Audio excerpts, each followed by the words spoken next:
जय भोले की मेरे प्रिय भगवत प्रेमियों, आज हम जानेंगे कि प्रदोष व्रत क्या है और इसको कैसे रखा जाता है। तो आइए जानते हैं। जिस तरीके से एकादशी को विष्णु से तो प्रदोष व्रत को शिव जी से जोड़ा गया है। हालांकि ऐसा जरूरी नहीं है कि आपका इष्ट कोई भी हो, आप यह दोनों ही व्रत रख सकते हैं। जरूरी नहीं है कि प्रदोष रखते वक्त शिव की ही उपासना करें। प्रदोष को प्रदोष कहने के पीछे एक कथा जुड़ी हुई है। संक्षेप में यह कि एक बार चंद्रदेव को क्षय रोग हो गया था, जिसके चलते उन्हें मृत्युतुल्य कष्टों का सामना करना पड़ रहा था। भगवान शिव ने उस दोष का निवारण कर उन्हें त्रयोदशी के दिन पुनः जीवन प्रदान किया। अतः इसलिए इस दिन को प्रदोष कहा जाने लगा। प्रत्येक माह में जिस तरह दो एकादशी होती हैं, एक शुक्ल पक्ष में और एक कृष्ण पक्ष में, उसी तरीके से दो प्रदोष व्रत भी होते हैं, एक शुक्ल पक्ष का और दूसरा कृष्ण पक्ष का। त्रयोदशी अर्थात 13 को प्रदोष कहते हैं। प्रदोष काल में जो उपवास रखते हैं उसमें हरे मूंग का सेवन करना चाहिए, क्योंकि हरा मूंग पृथ्वी तत्व है और मंदाग्नि को शांत रखता है।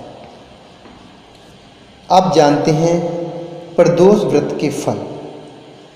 हर महीने के दोनों पक्षों की त्रयोदशी तिथि को प्रदोष व्रत रखा जाता है। ये अलग अलग दिन, मतलब अलग अलग दिन में जो प्रदोष पड़ते हैं, जो प्रदोष व्रत होते हैं, उनकी सबकी अलग अलग दिन के ही अनुसार महिमा बताई गई है। जैसे सोमवार का प्रदोष मंगलवार को आने वाला, और जो अन्य वारों में जो प्रदोष आते हैं उन सभी का अलग अलग दिनों के हिसाब से अलग अलग फल है। तो आइए जानते हैं बारी बारी से कि हर दिन का कौन से दिन का कौन सा फल और कैसा फल है। तो आइए जानते हैं। रविवार, जो प्रदोष रविवार के दिन पड़ता है उसे भानु प्रदोष या रवि प्रदोष कहते हैं। इस दिन नियम पूर्वक व्रत रखने से जीवन में सुख शांति और लंबी आयु प्राप्त होती है। रवि प्रदोष का संबंध सीधा सूर्य से होता है, अतः चंद्रमा के साथ सूर्य भी आपके जीवन में सक्रिय रहता है। यह सूर्य से संबंधित होने के कारण नाम, यश और सम्मान भी दिलाता है। अगर आपकी कुंडली में अपयश के योग हो तो यह प्रदोष करें। रवि प्रदोष रखने से सूर्य संबंधी सभी परेशानियां दूर हो जाती हैं। अब आइए जानते हैं सोमवार। अगर यह प्रदोष सोमवार के दिन पड़ता है, अर्थात सोमवार को त्रयोदशी तिथि आने पर इसे सोम प्रदोष कहते हैं। यह व्रत रखने से इच्छा अनुसार फल प्राप्ति होती है।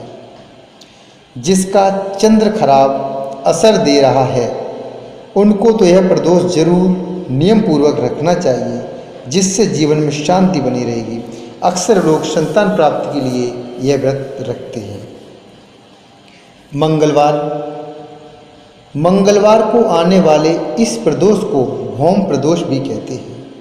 इस दिन स्वास्थ्य संबंधी तरह की समस्याओं से मुक्ति पाई जा सकती है। इस दिन प्रदोष व्रत विधि पूर्वक रखने से कर्ज से छुटकारा मिल जाता है। बुधवार, इस दिन को आने वाले प्रदोष को सौम्यवारा प्रदोष भी कहा जाता है। यह शिक्षा एवं ज्ञान की प्राप्ति के लिए किया जाता है। साथ ही यह जिस भी तरह की मनोकामना लेकर किया जाए उसे भी पूर्ण करता है। यदि आप में इष्ट प्राप्ति की इच्छा है तो यह प्रदोष जरूर रखें। गुरुवार, इस गुरुवार को प्रदोष कहते हैं, अर्थात गुरुवार को जो प्रदोष पड़ता है उसे गुरुवार आप प्रदोष कहते हैं। इससे आपका बृहस्पति ग्रह शुभ प्रभाव तो देता ही है, साथ ही इसे करने से पितरों का आशीर्वाद भी प्राप्त होता है। अक्सर यह प्रदोष शत्रु एवं खतरों के विनाश के लिए किया जाता है। यह हर तरह की सफलता के लिए भी रखा जाता है। शुक्रवार, इसे भृगुवारा प्रदोष भी कहा जाता है। जीवन में सौभाग्य की वृद्धि हेतु यह प्रदोष किया जाता है। सौभाग्य है तो धन और संपदा स्वतः ही मिल जाती है। इससे जीवन के हर कार्य में सफलता भी मिलती है। शनिवार, शनि प्रदोष से पुत्र की प्राप्ति होती है। अक्सर लोग इसे हर तरह की मनोकामना के लिए और नौकरी में पदोन्नति के लिए अर्थात नौकरी में पदोन्नति की प्राप्ति के लिए करते हैं। अच्छा, एक बात को ध्यान रखें कि रवि प्रदोष, सोम प्रदोष व शनि प्रदोष के व्रत को पूर्ण करने से अति शीघ्र कार्य सिद्ध होकर एक अच्छा फल की प्राप्ति होती है।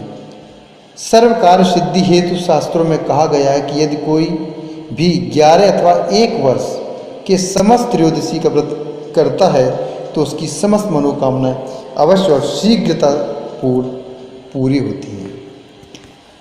प्रदोष रखने से आपका चंद्र ठीक होता है, अर्थात शरीर में चंद्र तत्व में सुधार होता है। माना जाता है कि चंद्र के सुधार होने से शुक्र भी सुधरता है और शुक्र को सुधरने से बुद्ध भी सुधर जाता है। मानसिक बेचैनी खत्म होती है। दोस्तों, ये है प्रदोष व्रत की महिमा। आइए अब जानते हैं प्रदोष व्रत की विधि के बारे में। प्रदोष व्रत करने के मनुष्य को त्रयोदशी के दिन प्रातः सूर्योदय से पूर्व उठना चाहिए। नित्य कर्मों से निवृत्त होकर भगवान श्री भोलेनाथ का स्मरण करें। इस व्रत में आहार नहीं लिया जाता है। पूरे दिन उपवास रखने के बाद सूर्यास्त से 1 घंटा पहले स्नान आदि करके श्वेत वस्त्र धारण किए जाते हैं, अर्थात सफ़ेद वस्त्रों को पहना जाता है।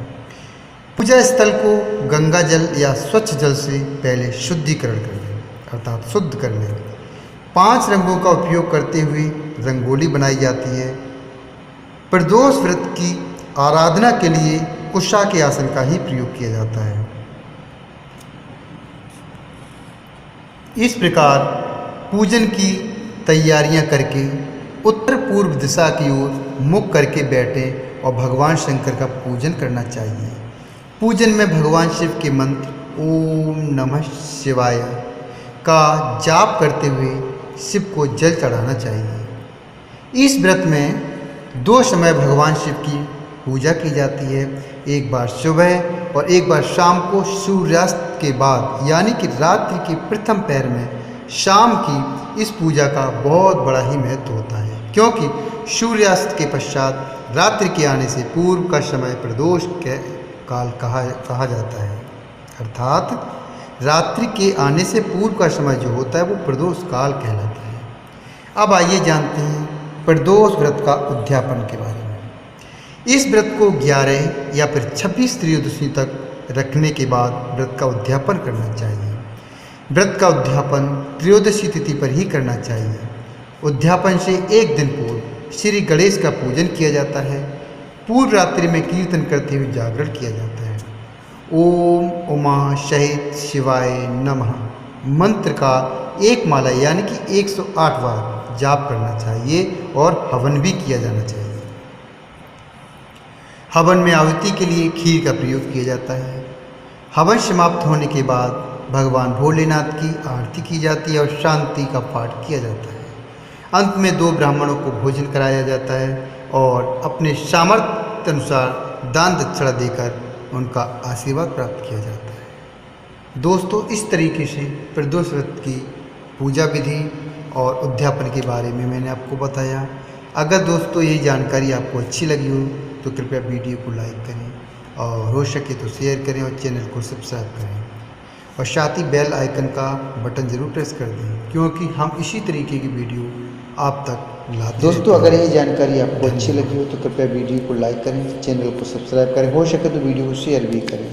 धन्यवाद। राधे राधे।